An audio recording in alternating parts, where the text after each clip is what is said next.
My name is Andrew Fenstermaker. I'm one of the iTech board members, and Lynn Kleinmeyer is also on here. She's another one of the iTech board members. In our webinar series, the last series, we highlighted Pear Deck and some ways that you might leverage Pear Deck to really kind of ignite some student engagement and also provide some more student agency by embedding unique opportunities within Pear Deck. So we're going to tackle Whiteboard.chat at this time, and we're going to mirror some of the same things that we covered in the Pear Deck session to highlight how it's the same or a little bit different within Whiteboard.chat's ecosystem. So as you can see on the left-hand side, I have my teacher board brought up. I have clicked invite, and then I also clicked the little copy here to share you the link in the chat. And also you notice that you can also send the invite through Google Classroom as well as Microsoft Teams. There is an opportunity to add a co-teacher invite, but that is one of the paid features of the platform itself. One of the things that you're currently set up as is I have it set to where you have to follow the teacher board. Now, obviously, one of the powerful things of Pear Deck and Whiteboard.chat is you have flexibility in requiring students to follow you during the pace, but I think there's a lot more power in providing some really independent opportunities for kiddos to navigate a lot of the tasks that we might build for them on their own so they don't have to wait for the teacher to move them through. But I'm going to go ahead and move us through some of these initial tasks so you can kind of see some of these initial offerings, and then don't feel bad to interrupt and unmute and say something. If you also have questions, you can throw them in the chat as we get going. But the first thing here is to find out who's in the space. This is going to test your drawing skills and typing skills. So on the left-hand side, you will have a little pen tool that you'll be able to draw. So I'll give you just a short amount of time. It doesn't have to be perfect to create your beautiful self-portrait. And I'm going to then go ahead and start also drawing my self-portrait on a student example over here as well.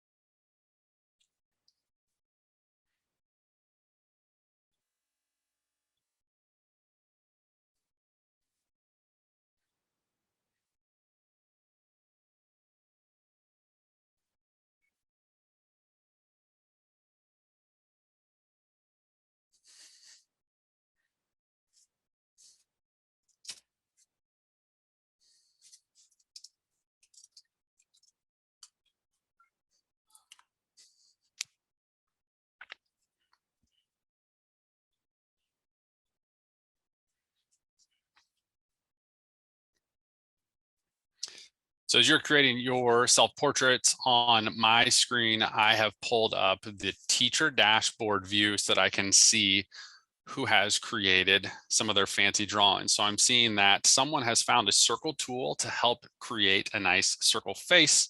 I can see that Lynn has some, I don't know if you're really red-headed. Maybe there's something we don't know. I can see Bridget, and I can see Tony's working on his creation too. my drawing skills maybe are not lacking, or are lacking just a smidge. I mean, like, I was just going for an overall vibe. Everything's orange. I just really like the color. I like it. Perfect.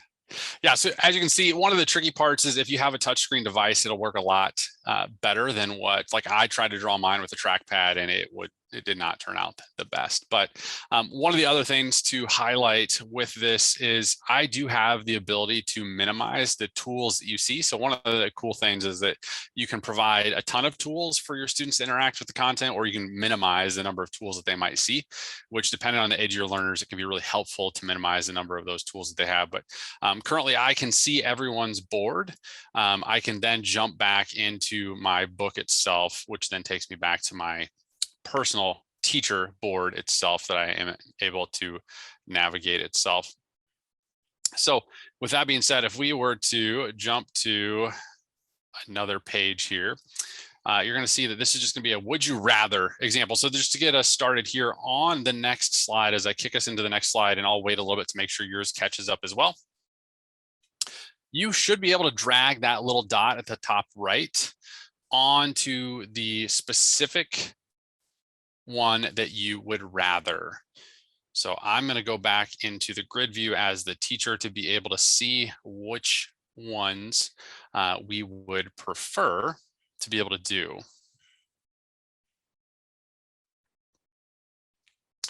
And so to move that dot on the left-hand side, you should have an icon that looks like a kind of a 4-arrow target. And if you click on that, it should let you drag the dot, maybe. No? Yes, it just took me a couple times, but I'm so glad that you gave that clarification because I was in the arrow pointer. But yes, it just took a couple clicks, but it was there. Okay. Yeah, so there is, it does take a little bit to get used to with Whiteboard.chat. There is the little tiny like arrow tool is the select tool, which is more like a right click tool more often than not. The right underneath the little arrow tool on your screen would be if you hover your mouse over, it's called move and resize. And by selecting move and resize, you should be able to then click and hold and drag your dot onto the correct one that you would prefer to do. This definitely is a little bit like when you think about the learning curve that goes with it, there is a little bit more of a learning curve with Whiteboard.chat with navigation and being able to move the content around. But on here, I can see that some of us would like to live in a deserted island. Some of us would like to live in, actually, it looks like most of us are in a deserted island, minus Lynn that's moving her orange dot all over the place. So we'll go ahead and move on. So that's just another way to see how within Whiteboard.chat, we could certainly, sorry, kicked us back to the wrong one here. So on to the next one. We don't have to move the dots. I'm going to keep us moving ahead. And it's just to show you some examples of how I could create kind of a self-paced check-in for students to see how maybe they're currently feeling for the day. Much like within Pear Deck, it can also embed some of these questions and also see kind of some of those SEL check-ins with those kiddos as they get started on their day. But as we jump ahead, I'm going to move to another one here just to show you another way that you could do this. And I'm going to show you another way later on about how you can do class bingo. This is just one way where you could have the kids use a pen tool, walk around, find classmates that have some of these skills. It could be a start of the year project. It could be something where you tweak some of these questions and you have them do it after a holiday break. You could have them do it at the start of a class period as kind of a bell ringer activity as well. So just a way to find out who might have some things in common with you. So now let's talk a little bit about the format of the way that we're going to move through for today. We're going to talk about how you can level up some of your media skills within Whiteboard.chat. Also, what are some of the audio enhancement features that Whiteboard.chat offers to provide a more accessible experience for all learners? And then really, what are those engaging ways that we can provide students to interact with Whiteboard.chat? And then lastly, provide some ways that we can provide some feedback with users when they are interacting with this Whiteboard.chat, whether it's synchronously or even asynchronously at their own pace. So with that being said, one of the things here is YouTube and GIFs is what we're going to talk about it.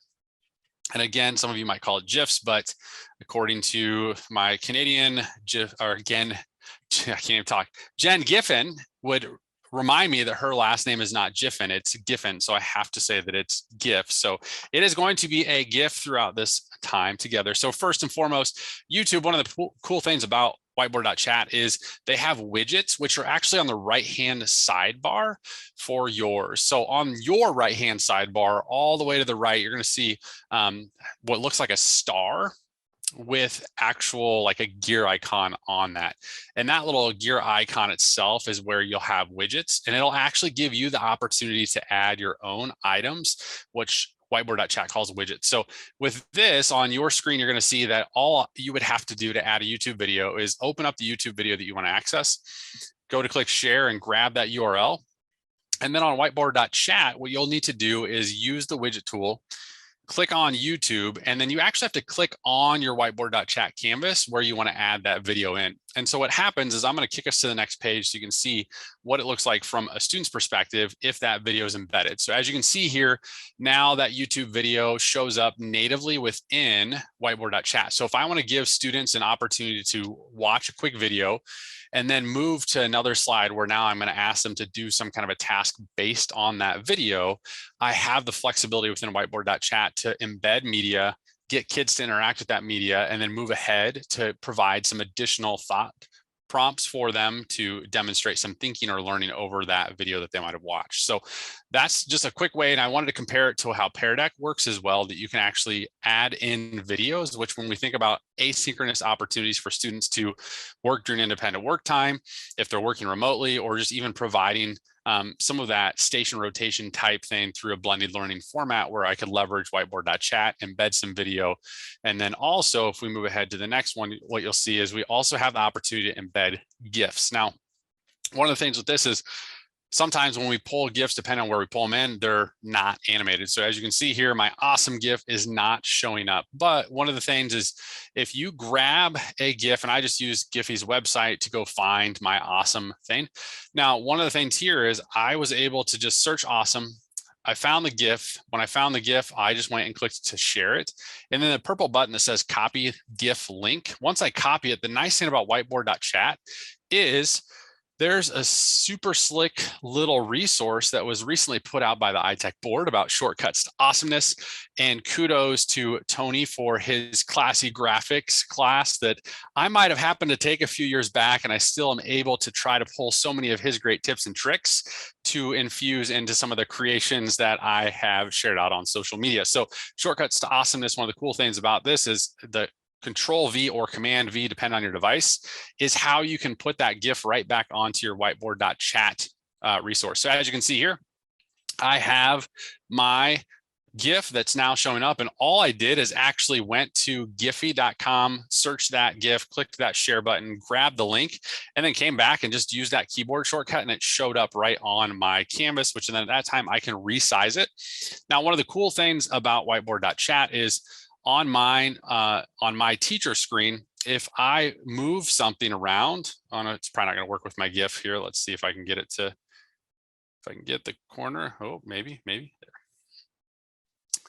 So one of the things is it probably didn't show you that the best, but I can also do this and it'll kind of show you that if I was to do something on my board, it should show back up on yours. And I don't know that I actually have it enabled. Let me double check and see if we have it. Where'd it go?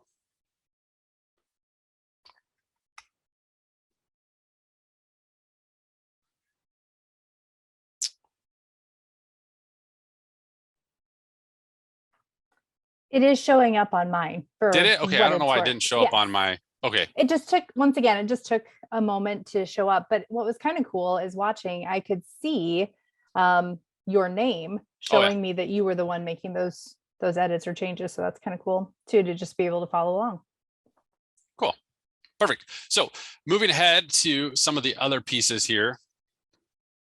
So really talking a little bit about embedding audio, and then what are some other additional ways that we can scaffold the learning process for kiddos to ensure that as they navigate this independently, they have the scaffolds that they need, as well as if they're going to navigate it in real time with you, what are some other ways that we can embed some scaffolds so that they feel successful on this. So with that being said, one of the things that you do have is a simple way to embed audio. So much like within Pear Deck, you can add an audio recording that'll show up on the screen. The other thing on here, Whiteboard.chat does let me pull in from my webcam. So you don't need a ton of technology to be able to pull in an audio clip and scaffold the process for kiddos. Most kiddos will have a microphone on their Chromebook if they want to record some audio. But as a teacher, what I was able to do is record some directions, which will show up on the screen for you. And then what that'll do is allow you to click the play button to actually hear those directions. So as a student would be able to click on the arrow to select, they should be able to click on the play button. And what that'll do is write the equation that represents the array displayed below. So I was able to name that with the word directions. You can customize whatever the name of that audio file will be, which is an additional scaffold for kiddos. But the nice thing that I love about this is that it already has that speaker icon, which is kind of synonymous with being able to click and hear some kind of an audio. So it's a great cue for kiddos to be able to click and hear audio directions if they need. The other piece that you do have within here is Now in this, I don't know if it's my computer or if it's a bug with Whiteboard.chat, but you should be able to right click on that text. So you might have to, let me jump to a student version here. If I was to right click on the text, it should give you an option to read with Immersive Reader. And it should then open up Immersive Reader. My computer will not do it. I'm not sure if you'll experience the same thing. I have seen this work and I've had it work, but I don't know what my computer might be doing or if it's currently just a bug. But it is something that we highlighted with Pear Deck, that Immersive Reader is an option within Pear Deck to have the text read aloud. Same thing with this is that you do have an option within Whiteboard.chat that you can toggle on the ability for students to use Immersive Reader, which would have text be able to be read aloud to them. So if we keep moving ahead with the time that we have here, I'm going to skip this piece here and I'm going to move to the next slide. One of the cool things that I know Pear Deck doesn't currently have, you could probably use some third-party add-ons, but the nice thing about Whiteboard.chat is you can toggle this option on to allow kiddos to actually use their voice and turn it into text. So as you can see there, the first thing is that on my teacher board, I would click up next to the invite. I click the little gear icon. And by clicking on the gear icon, what it's going to allow me to do is then go to more settings. And then underneath more settings, I can actually click where it says enable speech to text. And if I have that toggled on, I did have to refresh my page the first time I did it. But now the nice thing is that if I went to the next page and it says use text to speech or speech to text, sorry, to write the equation below for the array.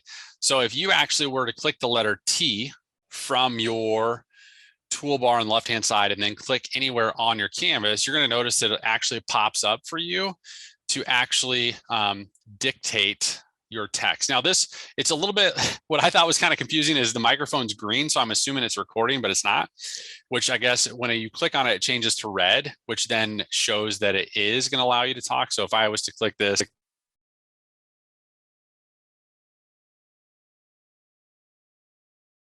and now it put my words into text. And the cool thing is it actually will let you translate it.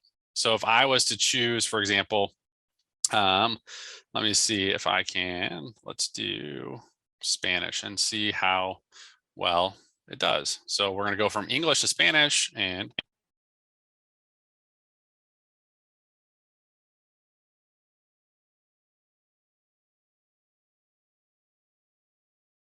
okay, it did. So it did add the translation on there. That's fun. So you can have it translate. It yep. Puts the two together. That's awesome. Yeah, very cool.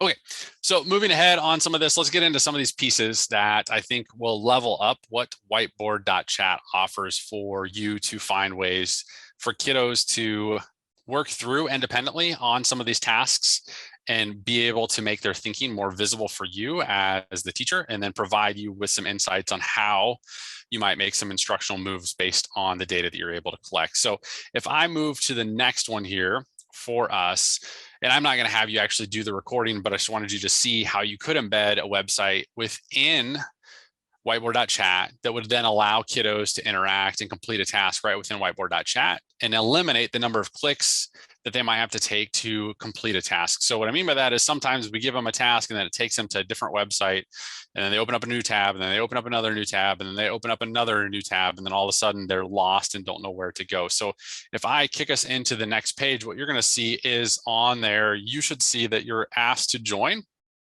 And then what you would actually be able to see is that if you join with Microsoft or Google, you should then be able to actually record and use all of the great Flipgrid features within their recording camera. So you could do a screencast, you can add stickers, you can use the video camera itself, you can do an audio recording. So now I'm able to create a unique experience with inside of Whiteboard.chat by leveling up using the website tool and embedding Flipgrid right within what I'm asking kiddos to do on Whiteboard.chat. So now I can embed Flipgrid. I can see some of those creations that they might submit right within that grid itself. So Flipgrid's a great way to level things up. I'm going to give this a try and see how this works for us in real time, I'd shared that you could do a bingo game earlier. Now, one of the cool things is that you can go to a variety of websites. This is one where I got it from myfreebingocards.com and working on sight words for grade 2 students. And so if I wanted to play bingo, granted, you can certainly do this in an analog format as well, but one of the things that Whiteboard.chat allows us to do is to upload a bingo file. So if I have a PDF file of bingo cards, it's supposed to let us upload it, and it worked fine earlier when I tested it, but I don't know how it's going to work right now with this in real time. So what would happen on my teacher board, and I'll do this on the teacher board, is I would have to click the little upload icon. And so that's on my left-hand side, and I have to select upload bingo board, or bingo is the upload bingo is the option. And so that'll give me my location on my computer. And so I'm going to go ahead and click open. And if it'll work, it should then populate a bingo board, bingo card on yours. And so each of you should have got a new one on your actual screen. And so one of the things I'm noticing, like my student board is not always syncing up in real time. And so one of the things you might encourage students to always be mindful of is there is a refresh button on the top of their board next to the trash can. And so if they're not seeing something, so if I just said, hey, I just shared a bingo board with every single teacher or every single student, and they're not seeing it, you can always encourage them just to click that refresh button. And then that should catch the board up and resync it to make sure that it's showing the most relevant thing. But what I'm noticing is my bingo board itself, I have bingo ID card 21. My teacher board has bingo card 2 on it. So I'm able to see that each of us should have potentially gotten a new bingo card. I did not include the actual teacher one. So I would just keep the teacher like card that has all of my words that I could possibly call. I would just open that on a separate screen, or just have the paper version that then I can ask kiddos. Now, the one thing that you don't have a way other than a pen tool to cover things up. Now, the cool thing about Whiteboard.chat is on my teacher board, I'm going to go search through my gizmos, which is a different name for manipulatives. But on there, I can go grab a red circle, and I'm just going to stamp it on the page. And now it's going to show up on yours, but you can't do anything with it because I added it as a teacher. Anything I add as a teacher, you cannot control until I give you permission. So that's nice thing is I can replicate it to your board, but you can't do anything with it until I tell you you can. So I'm going to right click on the object on my board, and I'm going to say enable students to clone. And now that I've enabled students to clone, you should be able to use your move and resize tool. And if you use that move and resize tool, you should now be able to pull duplicates and clone that as many times to mark your spaces on your bingo board. So again, just a quick way that as a teacher on the fly, you can add manipulatives for those students to interact with content that you put on the screen. Again, they could use the pen tool. The nice thing is that the stuff that I've added, you cannot move it. So like the bingo board, you can't necessarily move until I would to give you permission to be able to move that. So I'm going to go ahead and keep us moving onward with this. And so one of the other things, and I won't have you do a ton of this, auto draw is a cool way to make you look like you know how to draw, which I need a lot of help when I'm trying to sketch things out. Apparently my time in Jen Giffin's sketchnoting class did not level up my sketchnoting skills quite yet. I need to practice more. But one of the things is that I've actually embedded this. So if I move us to the next slide, it has embedded auto draw right within Whiteboard.chat. So as you think about using these like as app smashing opportunities, I can embed auto draw within Whiteboard.chat. You would then be able to sketch within auto draw, then download your creation. Now, the nice thing about that is, and again, I know that you might be actively drawing, but I'm going to move us to the next slide. On here, you would actually be able to upload that. So the cool thing is that you have the power on your student boards. And this is where it would be the little box with an arrow pointing towards the sky, that if you click on it, it's going to give you the opportunity to upload files from your computer. Or the cool thing is that you can upload files from Google Drive. So I actually built this Whiteboard.chat in Google Slides.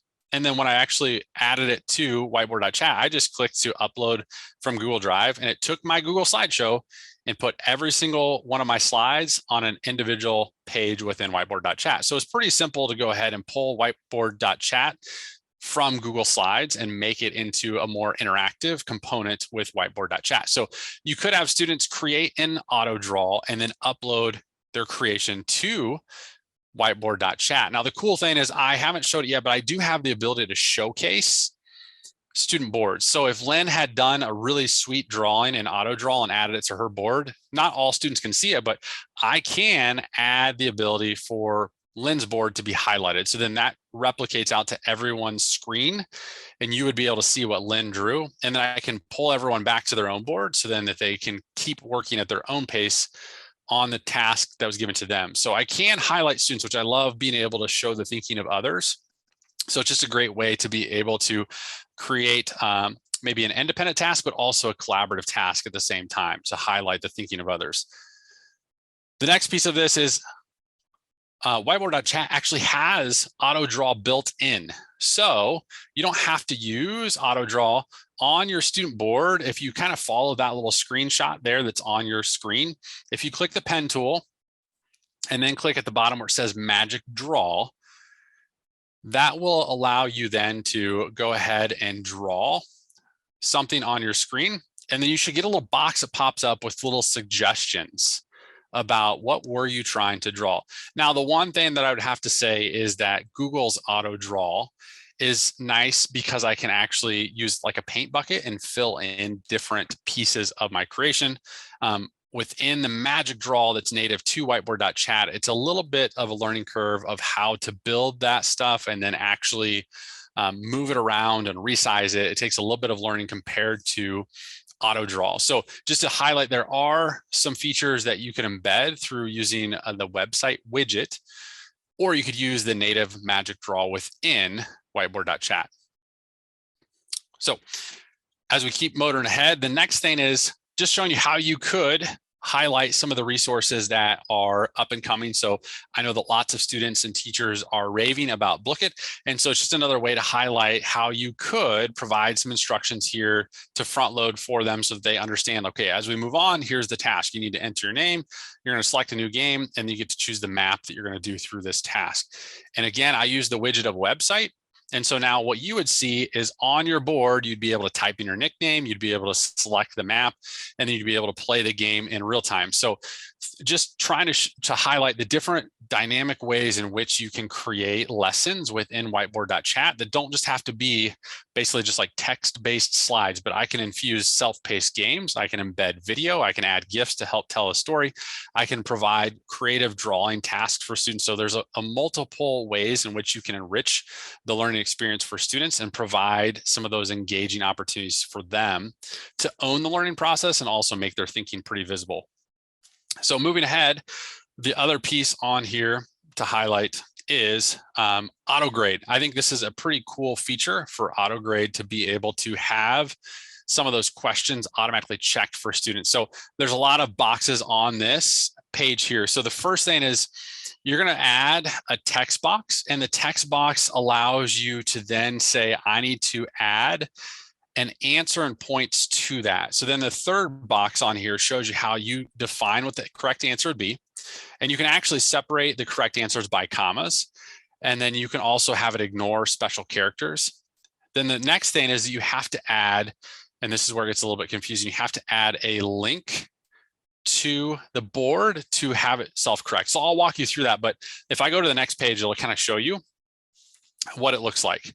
So on yours, if you click into that 4+5 box and type a 9, and you then go into the dog blank and typed in what you think the word is, you should be able to then click your arrow tool and click to check the answer, and it should tell you how you did on that task, providing that it was set up correctly.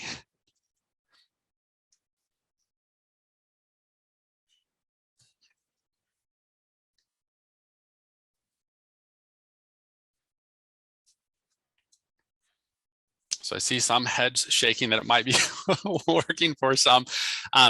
But the one thing that I loved about this is if you think about what are the ways that we can provide some timely feedback to students, I just think about the number of times when I was in the classroom that when I was first starting out, I would give kids a worksheet and then they would turn it into my completed work basket. And then I would check it potentially at the end of the day. And then I'd give it back to them at the end of the week. And I'm thinking like, what was the value of that? Like, what did it give back to the student? So the student knew that they were on the right track, that they were doing things correctly versus like turning it in and waiting for another few days before they actually got it back. So I love the fact that I can customize this so that they can get some real-time feedback based on some of those independent tasks I might be giving them. So that was the way that I can add the auto grading feature so that it would allow students some independent opportunities to just click and get the answer designated to them right away without having to wait for the teacher to tell them if they're correct or incorrect. So one of the other cool features of Whiteboard.chat is you can actually create some breakout rooms within Whiteboard.chat. It's a little bit different. And so this is where I also saw, and I'll be interested to see in the future, that the Classy Sites class that Tony's offering, I think he's going to cover how you can actually use Google Sites to do some digital breakouts. So I saw that earlier today. I was like, oh, like that's perfect because we're doing breakouts in Whiteboard.chat. And now like there's just so many ways to take a vehicle that is provided in a digital format and then reimagine the ways that it can be used. So a Google site, who would have thought using it as a digital breakout? Whiteboard.chat, who would have thought now we can use it for bingo boards and digital breakouts. So just the options are endless with just the way that creative educators are when it comes to different digital tools. So the way that this would work is if I click on thumbnail view on, could you say that again? Sorry, Siri just thought I was talking to her apparently. So no, I can't say it again, sorry. But on there's a thumbnail view, which would then show me all of my thumbnails. So when I click on mine, I have thumbnails. So on my teacher board, much like within the film strip within Google Slides, kind of like being able to show and hide that in Google Slides. Now it's the same concept within Whiteboard.chat. And so what you're going to notice is as I scroll through, down towards the bottom of my Whiteboard.chat, I actually have a couple slides that have padlocks on them. And what I did is I went to thumbnail view, and then I actually would right click on the specific page that I wanted to lock. And then I went ahead and added a password and I set that password. So one of the things that's a little bit confusing on this is here in a second, I'm going to move you to the next slide. It's going to ask you a question, but you're not going to be able to move to the next page until you answer it correctly. Now, the trick with this is you have to think ahead. So like on my screen, slide 39 is where the question's at, but I locked slide 40 because basically what I'm doing is I'm restricting you to move into the next slide until you have the correct answer. So I'm not putting that password on the exact page that has the question. It's basically the next slide that I have to put the password on, because you don't get to enter this slide until you know the correct answer from the current slide that you're on. So with that said, I'm going to go ahead and I'm going to put it on to unfollow teacher, which now means at the very bottom left of yours, you should be able to click the right arrow and move to page 39. And it's going to show you, it's going to say who is the first president of the United States. And then when you click the arrow one more time, oh, it didn't work, did it? Did it work for you? Okay, my board just must. Oh, it's because I already answered it as my. I was testing this on my son's board earlier and it already worked. So it should ask you to type in a password, which if you wrote our first president's first and last name, it should have then let you move to the very next page, which is then going to give you the next question, which would then let you type in your answer again, and then move to the next final page, which that very last page of this time together was about teacher feedback. So I'm going to go ahead. We'll see if this will catch everyone back up. I'm going to have it follow the teacher again, which should probably kick you back to, I'm going to jump ahead, jump us up to the last thing. So with that being said, one of the last things to highlight in the remaining time that we have, that breakout room, sorry, not breakout room, that breakout like EDU, the digital escape room piece there. One of the cool things is that Whiteboard.chat allows you to create actual like separate collaborative boards. So what I could have done is I could have put Lynn and Tony in a breakout room on Zoom and also put you in a collaborative board on Whiteboard.chat. and then Bridget and I could have worked together. And what would have happened is you two would have been able to work collaboratively to try to escape on those clues that you're given. So there's ways you can actually create some different collaborative spaces to do this in pairs or in small groups. So the last thing on here was just trying to highlight how providing feedback on Whiteboard.chat. One of the nice things that I can do within Whiteboard.chat is on my teacher board, I'm going to click to grid view, which is going to show me what things you might have been typing. Now, as the teacher, the cool thing is when I'm on grid view, if I wanted to go to gizmos on mine, there are little items, feedback, rewards. So on here, I can just click and drag some of these right to your board. So if I was to click on Lens, I just posted, wonderful, working out. I can click on another one here. And so the same thing, I can just add different buttons or feedback just from my dashboard. Now, the other cool thing is that if I wanted to jump directly to Lynn's board, I can actually join Lynn on her board and add some items collaboratively with her on her board. So now I'm on her board, I can move some of the stuff. So like I just deleted her work and I could say, hey, Lynn, sorry, you got to redo it all over again because I didn't like that font or whatever it might be. But so you do have the ability to jump right to a student's board and give them some one-on-one attention. So I'm going to go back to my instructor board. So I'm leaving Lynn's board. I'm coming back to my teacher board. But with that being said, I'm going to go ahead and stop because we are officially 2 minutes over our time that we said we would be here today. So I'm going to stop and leave space for any questions you might have, or if you have some other amazing ideas that you'd like to share, I would love to hear those ideas. I know that was a lot of information, but I will stop for a minute and let you ask any questions or share insights. I guess my first question is, all the things that you showed us are these things that teachers can do for free or are using a paid version? Yeah, great question. All the stuff I did is the free piece. The one thing that I did point out is inviting a co-teacher is a paid piece of it. The one downfall of what I have right now is my board. So if I go to manage my boards as a teacher right now, one of the things is my Igniting Student Engagement Agency board, it expires on February 1st. That means that board's gone. I don't have access to it. However, one of the things that I did after I had the board set up the way that I wanted, I actually was able to, if I jump back to this, on my board, oh, and I'm zoomed in. Let's see if I gave it a brain fart because I was zoomed in. Now I broke it because I was zoomed in. There's a way to download it. And when you download it, what it does is it gives you a file. So like right here is my completed board.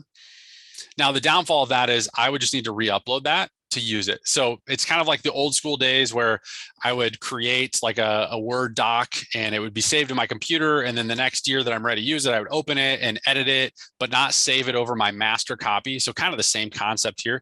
If you do pay for some of their premium features, one of the features is that you can kind of have unlimited boards and not have to worry about that expiration date. So a lot of the stuff that we did today was all free. None of the stuff that I showed was anything that was a premium feature. Nice, thank you. Yeah. So my other question, I'm trying to get my head around all these tools that are so similar. So with Pear Deck, Nearpod, Smart, what do they call theirs? Lumio. Even Google Slides. There are so many. When would you recommend Whiteboard over any of the others, or why?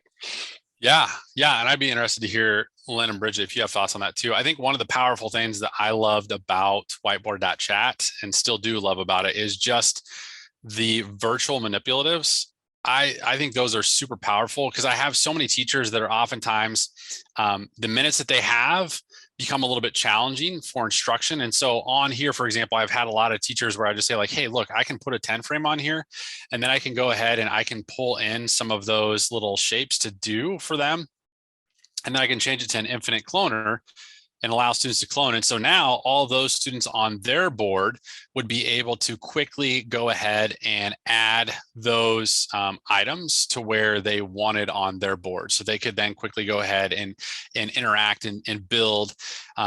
And thinking about the time, especially like this year, some of the times we can't have shared manipulatives, like just with sanitary issues. So this is a great way. And if I'm really just trying to like really quickly, I don't want to pass out everyone a bag of chips or 10 frames, and I want a digital way to do that.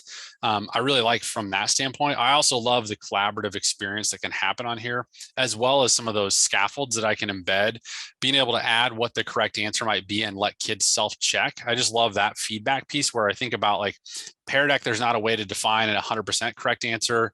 You know, Jamboard, there's not necessarily a way to let kids. So I think like some of those pieces I really love. Just if there's ways that I can empower learners to own the learning process, that's where I would like some of those features really level up Whiteboard.chat over some of those others.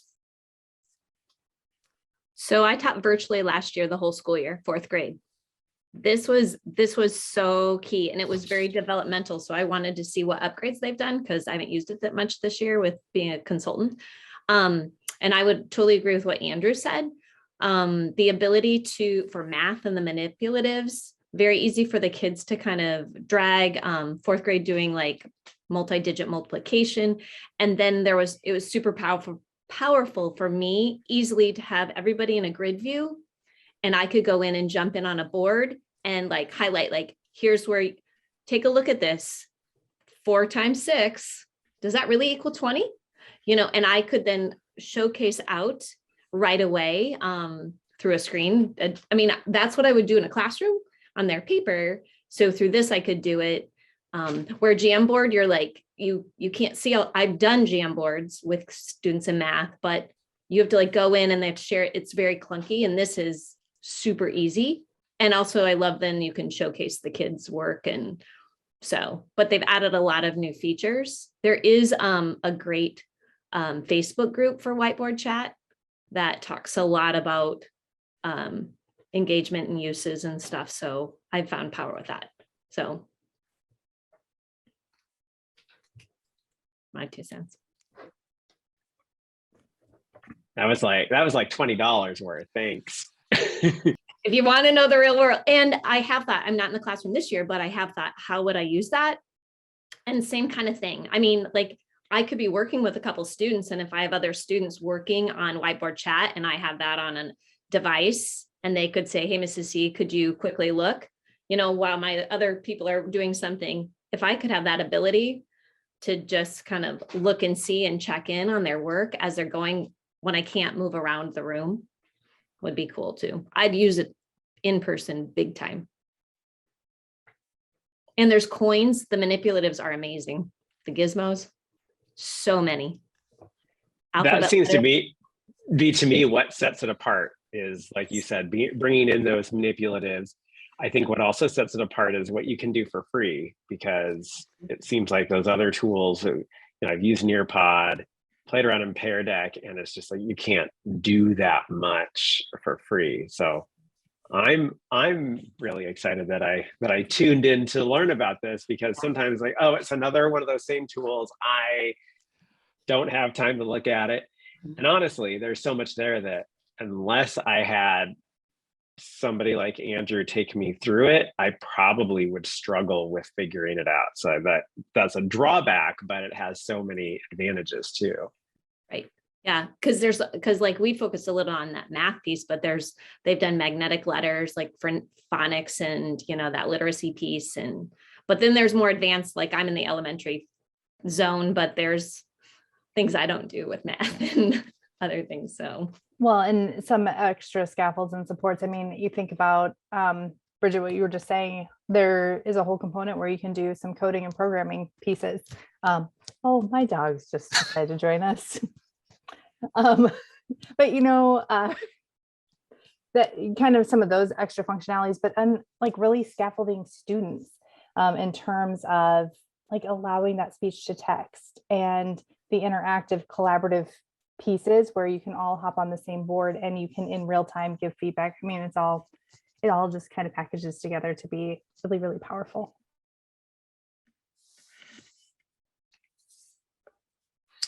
Awesome. Well, I appreciate everyone joining in today. This is a great discussion that we were able to have at the very end, and don't hesitate to reach out to Lynn or myself if you have any follow-up questions.